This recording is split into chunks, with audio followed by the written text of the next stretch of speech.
വളരെ ഗൗരവമായി ചർച്ച നടക്കുന്ന ഒരു വേദിയാണിത്. വിദഗ്ധ അഭിപ്രായം പറയാൻ കഴിയുന്ന മുതിർന്ന മാധ്യമപ്രവർത്തകർ സദസ്സിലേക്ക് നോക്കുമ്പോൾ വളരെ ഗൗരവത്തിൽ ഈ വിഷയത്തിൽ കേൾക്കാൻ തൽപരരായ സജ്ജനങ്ങൾ, നിങ്ങൾക്ക് മുമ്പിൽ ചില കാര്യങ്ങൾ മാത്രം പറയാൻ ഉള്ള സമയമേ ഉള്ളൂ എന്നുള്ളതുകൊണ്ടും അതാണ് യുക്തി എന്നുള്ളതുകൊണ്ടും വളരെ കുറച്ച് മാത്രം സംസാരിക്കാൻ ശ്രമിക്കാം. ജനാധിപത്യത്തിൻ്റെ മുഖ്യ ഘടകങ്ങളിലൊന്ന് മാധ്യമങ്ങളാണ് എന്ന കാര്യത്തിൽ സംശയമില്ല. ലോകത്തിൻ്റെ വിവിധ കോണുകളിൽ നടക്കുന്ന ചെറുതും വലുതുമായ വിവരങ്ങൾ അത് ജനങ്ങൾ അറിയേണ്ടതാണ് എന്ന് തോന്നുന്നത് ശേഖരിച്ച് അവതരിപ്പിക്കുന്ന ധർമ്മമാണ് മാധ്യമങ്ങൾ നിർവഹിക്കുന്നത്. അത് ഒരു കർമ്മമാണ്, ഒപ്പം തന്നെ അതൊരു ധർമ്മവും കൂടിയാണ്. ഈ ധർമ്മവും കർമ്മവും ചേർന്ന് പോകുന്ന, സുഗമമായി പോകുന്ന, ജനങ്ങൾക്ക് ഉപകാരപ്രദമായി പോകുന്ന, രാജ്യത്തെയും വ്യക്തിയെയും സമൂഹത്തെയും പുരോഗതിയിലേക്ക് നയിക്കുന്ന ഒരു പ്രവർത്തനം, ആ പ്രവർത്തനത്തിൻ്റെ ഉത്തരവാദിത്തം ഏറ്റെടുത്ത് പ്രവർത്തിക്കുന്ന, ജീവിക്കുന്ന ഒരു വലിയ വിഭാഗമാണ് മാധ്യമങ്ങൾ എന്ന് പറയുന്നത്. കാലക്രമത്തിൽ മാധ്യമത്തിൻ്റെ പ്രവർത്തനം അച്ചടി മാധ്യമത്തിൽ നിന്ന് ശബ്ദത്തിലേക്കും ദൃശ്യത്തിലേക്കും അതിനപ്പുറത്തേക്ക് ആധുനിക സംവിധാനങ്ങളിലേക്കും ഒക്കെ മാറിക്കൊണ്ടിരിക്കുമ്പോൾ മാധ്യമങ്ങൾ ഏറ്റവും കൂടുതൽ പഴി കേൾക്കുന്ന ഒരു കാലം കൂടിയാണിത്. ഇന്ന് നാം ഇവിടെ മാധ്യമ വിചാരം നടത്തുമ്പോൾ ഞങ്ങൾ ഉൾപ്പെടെയുള്ള ആളുകൾ മാധ്യമത്തെ വിചാരണ ചെയ്യുകയും കൂടി ചെയ്യുന്നുണ്ട്. ചെയ്യുന്നത് ശരിയോ, ചെയ്യുന്നത് ഇത്രമാത്രം മതിയോ, ചെയ്യുന്നതിൻ്റെ വഴി ശരിയാണോ, ഇത് തന്നെയാണോ തുടരേണ്ടത് എന്നുള്ള ചിന്തകൾ ഞങ്ങളുടെ ഭാഗത്തും നടക്കുന്നുണ്ട്. ഞങ്ങൾ എന്ന് പറയുന്ന മാധ്യമ പ്രവർത്തകർ എന്ന് പറയുന്ന വിഭാഗത്തിന്റെ ഭാഗത്തും നടക്കുന്നുണ്ട്. മാധ്യമത്തെ ആശ്രയിക്കുന്ന, മാധ്യമത്തെ അനുസരിക്കുന്ന, മാധ്യമത്തെ അനുശീലിക്കുന്ന ആളുകൾക്കും അവരുടെ ഇടയിലും നടക്കുന്നുണ്ട്. എല്ലാവരും പൊതുവെ സമ്മതിക്കുന്ന ഒരു കാര്യം, ഇന്നത്തെ കാലത്തെ മാധ്യമങ്ങളുടെ പോക്ക് ശരിയല്ല എന്നുള്ളതാണ്. ആ അഭിപ്രായത്തിൽ ഞങ്ങളും ഒക്കെ അങ്ങനെ തന്നെയാണ്. ഇതെന്തുകൊണ്ട് സംഭവിക്കുന്നു, എവിടെ ഇതിനൊരു വിരാമമിടാം, എവിടെ ഇതിനൊരു തിരുത്തൽ നടത്താം എന്നുള്ള ചിന്ത, ആ ചിന്തയ്ക്കാണ് ഒരുപക്ഷെ കൂട്ടായ നമ്മളുടെ ഈ ചിന്തകളും ഈ സദസ്സും അതിനാണ് ഉപകരിക്കുക എന്ന് ഞാൻ വിചാരിക്കുന്നു. ജനാധിപത്യത്തിലെ ഒരു ഇടനിലക്കാരാണ് മാധ്യമങ്ങൾ. സംവിധാനങ്ങളുടെയും നിയമ സംവിധാനങ്ങളുടെയും ഭരണഘടനയുടെയും അതിൻ്റെ നിർവഹണത്തിൻ്റെയും ഒക്കെ ഒരു വലിയ വിഭാഗം, അധികാരം എന്ന് പറയുന്നത് അവകാശമാണെന്ന് തെറ്റിദ്ധരിക്കുന്ന ഒരു വലിയ വിഭാഗം, ഭരിക്കപ്പെടേണ്ടവരും ഭരിക്കുന്നവരും എന്ന് രണ്ട് വിഭാഗം, ഇങ്ങനെ വിവിധ വിഭാഗങ്ങൾക്കിടയിലുള്ള ഒരു ഇടനിലക്കാരാണ് മാധ്യമങ്ങൾ. ആ ഇടനിലക്കാരന്റെ ധർമ്മം കൃത്യമായി നിർവഹിക്കുന്നുണ്ടോ എന്നുള്ളതാണ് ചോദ്യം. അവിടെയാണ് നാം ഈ പറയുന്ന സനാതന ധർമ്മവും മാധ്യമവും എന്ന വിഷയം ഉണ്ടാവുന്നത്. ധർമ്മം എന്ന് പറയുന്നത് സനാതനമാണ്, അധർമ്മത്തിനാണ് ഒരിക്കലും നിലനിൽപ്പില്ലാത്തത്. പക്ഷേ എന്തുകൊണ്ട് സനാതന ധർമ്മം എന്ന വിശേഷണം ഉണ്ടാവുന്നു എന്നുള്ള ചോദ്യം പോലും ധർമ്മത്തിലും കള്ളനാണയങ്ങൾ ഉണ്ടാവുന്നത് കൊണ്ടാണ്.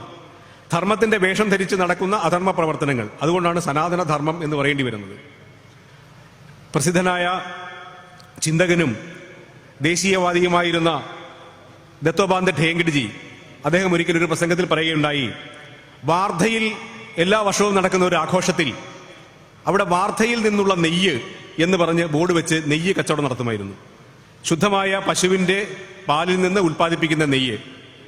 കുറെ കാലം കഴിഞ്ഞ സമയത്ത് അതേ സ്ഥാനത്ത് അതേ കടയുടെ മുമ്പിൽ ഉണ്ടായിരുന്ന ബോർഡ് വാർധയിൽ നിന്നുള്ള ശുദ്ധമായ നെയ്യ് എന്നായിരുന്നു.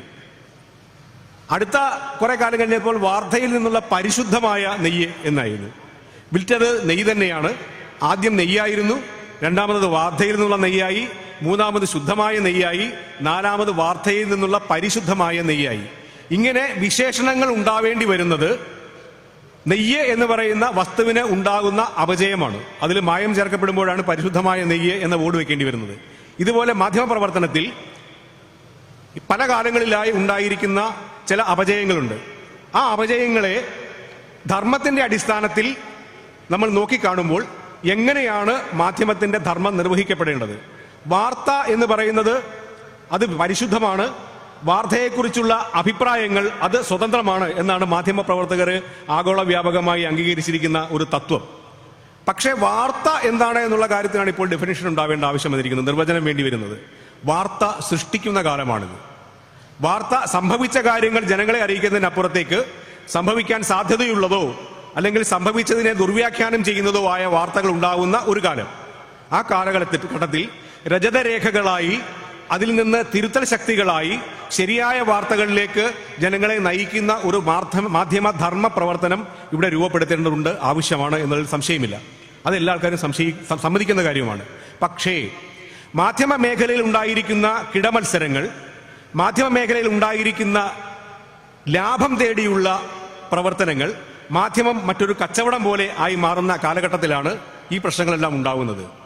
ഏറ്റവും മുന്തിയ തരം വാർത്ത കൊടുക്കുക, ഏറ്റവും മേൽത്തരം വാർത്ത കൊടുക്കുക, വാർത്ത കൊടുത്ത് അതിലൊന്നാമനാകുക എന്നുള്ളതിനപ്പുറത്തേക്ക് ഏറ്റവും കൂടുതൽ വരിക്കാരെ സംഘടിപ്പിക്കുക, ഏറ്റവും കൂടുതൽ കാഴ്ചക്കാരെ നേടുക, അതിലൂടെ ഏറ്റവും കൂടുതൽ റേറ്റിംഗ് ഉണ്ടാക്കുക, അതുവഴി തനിക്ക് ഏറ്റവും കൂടുതൽ പരസ്യം സമ്പാദിക്കുക, ധനം സമ്പാദിക്കുക എന്ന മാർഗത്തിലേക്ക് മാറിയപ്പോഴാണ് മാധ്യമ പ്രവർത്തനത്തിൽ ഉണ്ടായ നാം ഈ പറയുന്ന അപജയങ്ങൾ സംഭവിച്ചിരിക്കുന്നത്.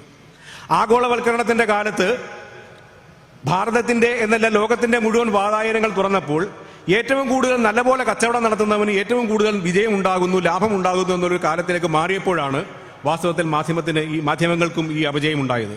സമൂഹത്തിൽ ഉണ്ടാകുന്ന എല്ലാ തരത്തിലും ഉണ്ടാകുന്ന അപജയങ്ങളുടെ ഭാഗം അത് മാധ്യമത്തിലും ഉണ്ടാകും എന്നുള്ള കാര്യത്തിൽ സംശയമില്ല. പക്ഷേ മാധ്യമങ്ങൾക്കൊരു ധർമ്മം ഉണ്ടായിരുന്നു. മാധ്യമങ്ങൾക്ക് സമൂഹത്തെയും വ്യക്തിയെയും രാജ്യത്തെയും രാഷ്ട്രത്തെയും നയിക്കേണ്ട ഒരു ചുമതല ഉണ്ടായിരുന്നു. ആ ചുമതല നിർവഹിച്ച ഒരു കാലവും നമുക്കുണ്ടായിരുന്നു.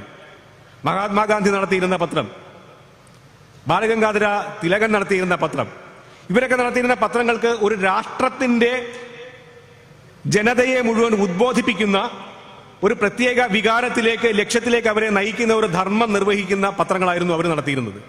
പക്ഷേ അതിൽ നിന്നൊക്കെ കാലം മാറി മാറി മാറി വന്ന സമയത്ത് ഇന്ന് സോഷ്യൽ മീഡിയ പോലെ ഓരോ വ്യക്തികളും നടത്തുന്ന പത്രം ഉണ്ടാകുന്ന കാലത്ത് ഈ ധർമ്മങ്ങൾക്ക് അപജയം ഉണ്ടാകുന്ന ഒരു കാര്യത്തിൽ സംശയമില്ലാത്ത കാര്യമാണ്.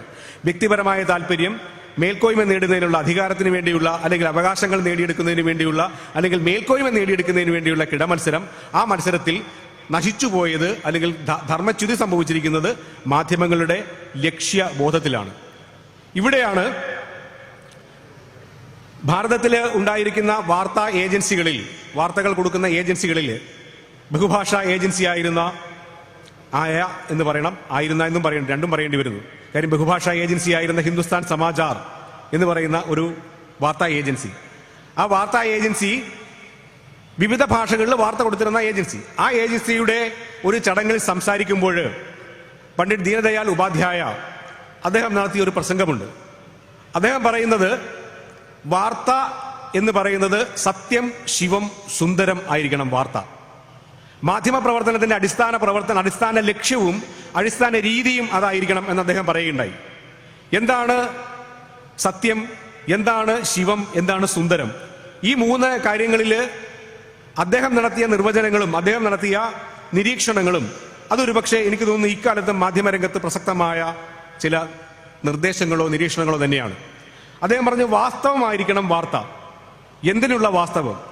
രാജ്യത്തെ നന്മയിലേക്ക് നയിക്കുന്ന, വ്യക്തിയെ നന്മയ്ക്ക് പ്രചോദനം കൊടുക്കുന്ന പ്രവർത്തനമായിരിക്കണം മാധ്യമത്തിന്റെ അടിസ്ഥാന സ്വഭാവം. അപ്പൊ സത്യമായിരിക്കണം പറയേണ്ടത്. ഒരു കാരണവശാലും നുണ പറയില്ല എന്നുള്ള തീരുമാനം മാധ്യമങ്ങൾ എടുക്കുകയാണെങ്കിൽ ഇന്നത്തെ കാലത്തും നുണ പറയില്ല എന്നുള്ള തീരുമാനം, വാസ്തവം എത്രമാത്രം കൃത്യമായെന്ന് കണ്ടുപിടിച്ച് അന്വേഷിച്ച് അതിന്റെ പത്രപ്രവർത്തകന്റെ ധർമ്മം നിർവഹിക്കുന്ന ഒരു സാഹചര്യം ഉണ്ടാവുകയാണെങ്കിൽ, മത്സരങ്ങളില്ലാതെ അങ്ങനെ ഒരു സാഹചര്യം ഉണ്ടാവുകയാണെങ്കിൽ, സത്യത്തിന്റെ അടിസ്ഥാനത്തിലാണ് മാധ്യമപ്രവർത്തനം നടത്തുന്നതെങ്കിൽ മാധ്യമത്തിന്റെ ധർമ്മം നിർവഹിക്കപ്പെടുക തന്നെ ചെയ്യും.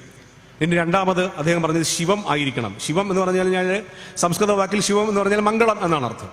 മംഗളം എന്ന് പറഞ്ഞു കഴിഞ്ഞാൽ ശുഭകരമായ കാര്യം എന്നാണ് അർത്ഥം. ശുഭകരമായ കാര്യം എന്ന് പറഞ്ഞാൽ ഒരു ആക്സിഡന്റ് ഉണ്ടായി, ഒരു ദുരന്തമുണ്ടായി, അതുകൊണ്ട് ആ വാർത്ത കൊടുക്കാൻ പാടില്ല എന്നല്ല അതിന്റെ അർത്ഥം.